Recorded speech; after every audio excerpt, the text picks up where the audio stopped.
જેમાં ત્રાહિમામ પોકારતી જે ગરમી છે તે જોવા મળી રહી છે। સૌથી વધુ તાપમાન અત્યારે અમદાવાદનું જોવા મળ્યું છે। મહત્વપૂર્ણ છે કે રેકોર્ડ તોડ ગરમીથી અત્યારે અમદાવાદની જનતા છે તે ત્રાહિમામ બોલાઈ ગઈ છે। પારો છે તે 45 ડિગ્રીને પાર પહોંચી ગયો છે। અમદાવાદમાં ગરમીએ 10 વર્ષનો રેકોર્ડ તોડ્યો છે। ખૂબ મોટા સમાચાર કહી શકાય કે છેલ્લા 10 વર્ષમાં સૌથી વધારે ગરમી છે અત્યારે અમદાવાદમાં જોવા મળી રહી છે। તાપમાનનો પારો 45 ડિગ્રીને પાર પહોંચી ગયો છે। અમદાવાદમાં બપોરે રસ્તાઓ સુમસામ બન્યા છે।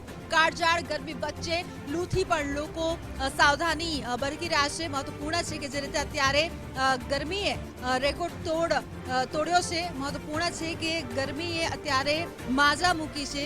સમગ્ર ગુજરાતની વાત કરવામાં આવે છે, અમદાવાદની ખાસ કરીને વાત કરવામાં આવે, 45 ડિગ્રીએ પાર પહોંચી ગયો તાપમાનનો પારો અને હજુ પણ આગામી સમયમાં અમદાવાદીઓને ગરમીથી રાહત નહીં મળે, ગરમી વધવાની જ વાત અત્યારે સામે આવી રહી છે। મહત્વપૂર્ણ છે કે સમગ્ર રાજ્ય અત્યારે ગરમીથી ત્રાહિમામ પોકારી રહ્યું છે। કાળઝાળ ગરમી પડી રહી છે। એક તરફ તાપ જોવા મળી રહ્યો છે તો બીજી તરફ પાણીની તંગી પણ જોવા મળી રહી છે। પરંતુ અમદાવાદની વાત કરવામાં આવે તો 45 ડિગ્રીને પાર પહોંચી ગયો છે અમદાવાદનું તાપમાન। વધુ માહિતી સાથે અમારા સંવાદદાતા કિરાંગી પણ ફોન લાઈનથી જોડાઈ ગયા છે। કિરાંગી, જે રીતે અત્યારે 10 વર્ષનો રેકોર્ડ તોડ્યો છે અમદાવાદે, બહારની જો વાત કરવામાં આવે, રસ્તાઓ સુમસામ બન્યા છે, શું છે વધુ વિગતો ગરમીને લઈને?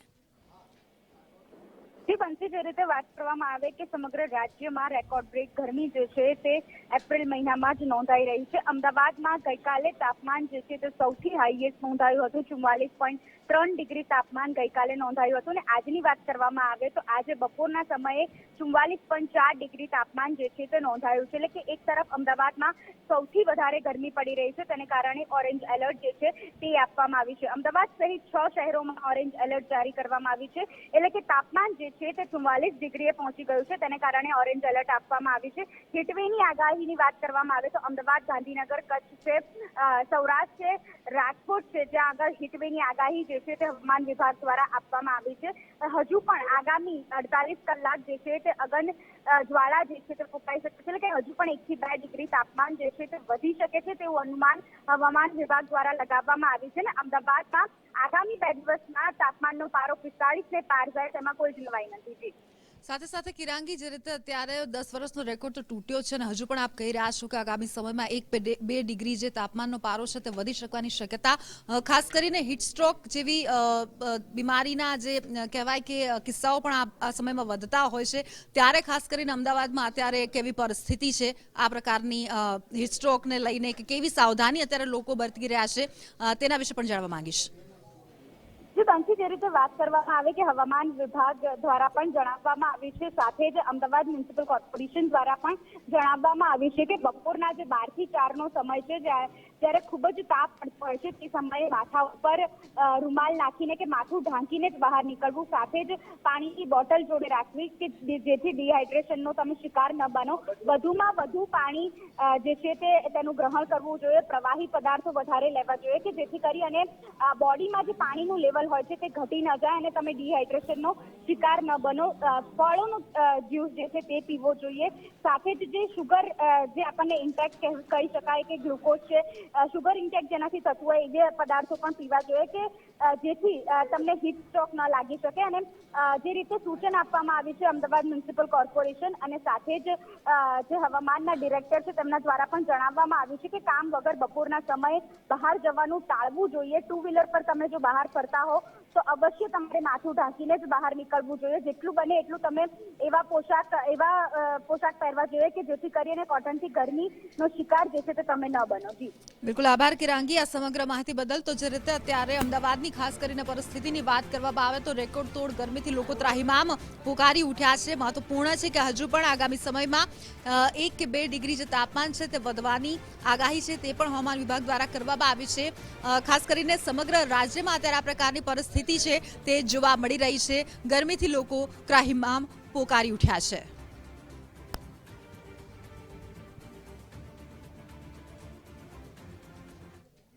તો જે રીતે અમદાવાદની વાત કરી, ઓરેન્જ એલર્ટ આપવામાં આવ્યું છે, પરંતુ જો રાજ્યની વાત કરવામાં આવે તો હજુ પણ આગામી 2 દિવસ માટે જે હીટ વેવ છે તેની આગાહી કરવામાં આવી છે. મહત્વપૂર્ણ છે કે હજુ પણ ગરમી 2 દિવસ માટે જેમની તેમ રહેશે. 7 શહેરોમાં હીટ વેવની હવામાન ખાતાની આગાહી છે સામે આવી છે, જેમાં અમદાવાદ, ગાંધીનગર અને રાજકોટ સૌથી વધુ ગરમ રહેશે. તો ભુજ, પોરબંદર અને વલસાડમાં પણ હીટ વેવ જોવા મળશે. આજે પણ અમદાવાદનો જે રીતે પારાની વાત કરવામાં આવે તો 45 ડિગ્રી સુધી પહોંચી ગયો હતો અને ગરમીથી બચવા માટે અત્યારે તમામ લોકોને પ્રવાહી પદાર્થ વધુમાં વધુ લેવા માટેની અપીલ પણ કરવામાં આવે છે. મહત્વપૂર્ણ છે કે જે રીતે અત્યારે ઘણા બધા વિસ્તારોમાં યલો એલર્ટ અને ઓરેન્જ એલર્ટ આપી દેવામાં આવ્યું છે અને હજુ પણ આગામી સમયમાં એટલે કે 2 દિવસ માટે તાપમાનનો પારો વધુ રહેશે અને ખાસ કરીને આગાહી કરવામાં આવી છે હીટ વેવની અને તેને લઈને તમામ જે તકેદારી છે તે લોકો પણ રાખે તેવી પણ અત્યારે અપીલ કરવામાં આવી રહી છે સરકાર દ્વારા. મહત્વપૂર્ણ છે કે અમદાવાદ, ગાંધીનગર, રાજકોટ, ભુજ, પોરબંદર અને વલસાડમાં સૌથી વધારે અત્યારે જે ગરમી છે તે જોવા મળશે. તાપમાનનો પારો છે તે 44 થી 45 ડિગ્રી જોવા મળવાની અત્યારે પૂરેપૂરી શક્યતા છે તે દેખાઈ રહી છે. હવામાન ખાતાની ખાસ જે આગાહી છે તે સામે આવી છે. રાજ્યમાં આગામી 2 દિવસ હજુ પણ ગરમીનો પારો યથાવત રહેશે. તો ખાસ કરીને ગરમીથી અને લૂથી બચવા માટે બપોરના સમયે બહાર ન નીકળવું, અનિવાર્ય સંજોગોમાં પણ બહાર ન નીકળવા માટેની અપીલ કરવામાં આવી છે. વધુમાં વધુ પ્રવાહી પદાર્થ અને પાણી લેવા માટેની પણ અપીલ કરવામાં આવી છે. ખાસ કરીને મહત્વપૂર્ણ છે કે ઓરેન્જ એલર્ટ છે તે ઘણા બધા વિસ્તારોમાં જાહેર કરવામાં આવ્યું છે અને રાજ્યના મહત્વપૂર્ણ જે 7 જેટલા શહેરોમાં હજુ પણ હીટવેવ છે તે આગામી 2 દિવસ સુધી યથાવત રહેશે.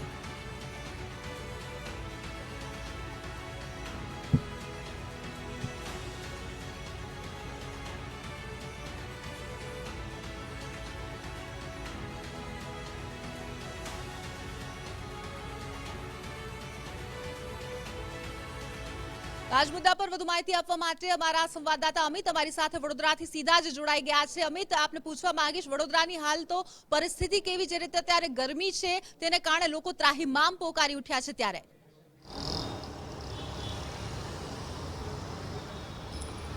બંસી, વડોદરાવાસીઓના હાલ પણ બેહાલ છે ગરમીના કારણે, કારણ કે વડોદરામાં પણ જેમ અમદાવાદમાં 45 ડિગ્રીએ તાપમાન પહોંચ્યું છે અને રેકોર્ડ તૂટ્યો છે, વડોદરામાં પણ આજે 44 ડિગ્રી તાપમાન નોંધાયું છે. તે ખૂબ વધારે છે.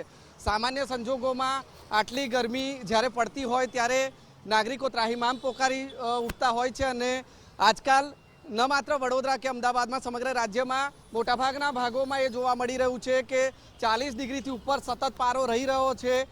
સૂર્યદેવતા આગ ઓકી રહ્યા છે અને તેને કારણે નાગરિકો ત્રાહિમામ પોકારી ઉઠ્યા છે. અમદાવાદમાં જે રીતે રેકોર્ડ 45 ડિગ્રી જેટલું તાપમાન આજે નોંધાયું છે, વડોદરામાં પણ અત્યારે 43 ડિગ્રી 44 ડિગ્રી સુધી તાપમાન 4 વાગ્યા સુધીમાં નોંધાયું હતું. એટલે વડોદરામાં પણ આજની બપોર ખૂબ ગરમ રહી છે. પાછલા દિવસોમાં પણ જોવામાં આવ્યું છે કે બપોરના લોકો બહાર નીકળવાનું ટાળી રહ્યા છે. આજે વધારે હેરાન થયા છે વડોદરાવાસીઓ, કારણ કે આજે તાપમાનનો પારો વડોદરામાં પણ 44 ડિગ્રીએ પહોંચ્યો છે. અત્યારે પણ 6 વાગ્યા છે, પરંતુ જે પણ લોકો રોડ પરથી પસાર થઈ રહ્યા છે તે મોઢા પર રૂમાલ બાંધ્યો હોય અથવા લેડીઝ હોય તો તે ઓઢણી બાંધીને નીકળી રહ્યા છે. જે પણ વાહન ચાલકો રોડ પર નીકળી રહ્યા છે, આપ અહીંયા જોઈ શકો છો સ્પષ્ટપણે કે મોઢાને ઢાંકીને, આંખને ઢાંકીને, શરીરને ઢાંકીને લોકો વાહન ચલાવી રહ્યા છે, કારણ કે સાંજ પડી છે તેમ છતાં હીટવેવ યથાવત છે. એટલે કે ગરમ પવન હજી પણ લાગી રહ્યો છે. જ્યારે 44-45 ડિગ્રી જેટલું તાપમાન હોય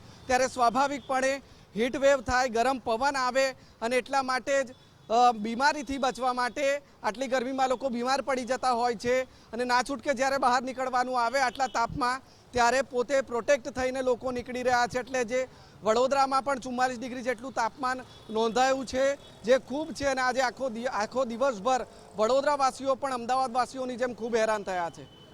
જી બિલકુલ, આભાર અમિત આ સમગ્ર માહિતી બદલ. તો આ તો વાત કરી આપણે વડોદરાની કે જે રીતે અત્યારે વડોદરામાં પણ જે પારો છે તે 44 ડિગ્રી સુધી પહોંચી ગયો છે. સમગ્ર રાજ્યની વાત કરવામાં આવે, ગરમીથી લોકો ત્રાહિમામ પોકારી ઉઠ્યા છે અને હજુ પણ આગામી 2 દિવસ સુધી આ જ પ્રકારની જે પરિસ્થિતિ છે તે જોવા મળનાર છે.